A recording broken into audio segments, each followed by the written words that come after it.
I'm just really disappointed that we were so tentative and we lacked so much courage. And give credit to Richmond because they got us on our heels a little bit with that soft trap.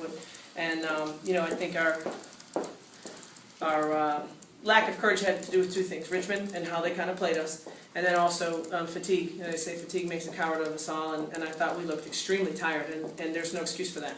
I mean, that's on me, and I'll handle it with my staff and my strength and training staff, because we didn't have courage. And when it was time to have courage, when our backs were really, really up against the wall, we played with it. So they kind of told on themselves a little bit there, and we gotta get it fixed. To be honest, I don't think Richmond played that well. I mean, they're better than that, and they had a tough trip and played on Friday night, and they missed a lot of shots. So it wasn't the prettiest of basketball games, but we have some people in positions that need to be a lot better.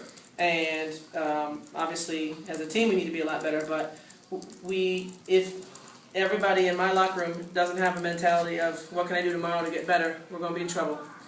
Fortunately, I believe they do.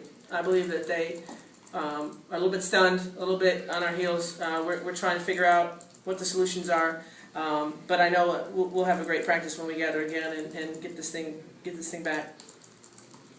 Coach, I know you were a little concerned with it last time. Just the way the offense is set up to only get to the free throw line 8 times right. when you really need those buckets and need right. those free points. How important is that, and how much do you think that played a role in today's decision?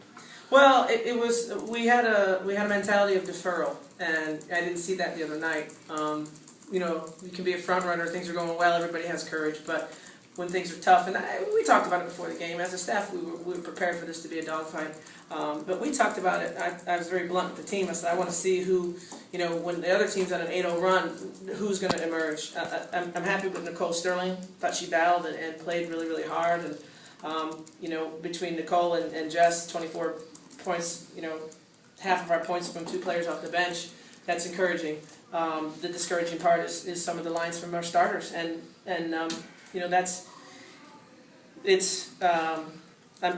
never a coach that says, "Oh, we missed a lot of open shots." It won't be. There wasn't. We were lacking rhythm. We were hesitant in the shots. It was a credit to Richmond and a fault of our own.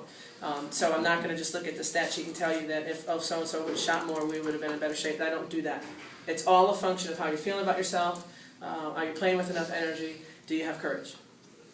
That late surge there was pretty impressive. I think you're calling timeouts. It was up 16 points with 3:30 to go.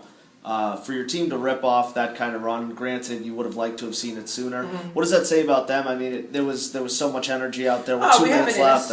We have it in us. We have it in us. I mean, it's going to be a tough film session. It really will. What? We can't come out of this thing and hide, and we can't come out of this thing looking for excuses or looking for, it is what it is. We are who we are, and we're good enough. We're good enough. We are.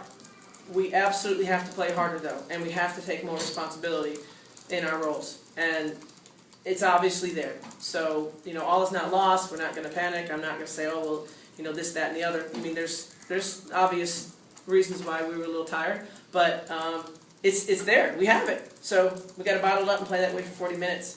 My teams always play hard and they always play tough. And next time we take the floor, we will.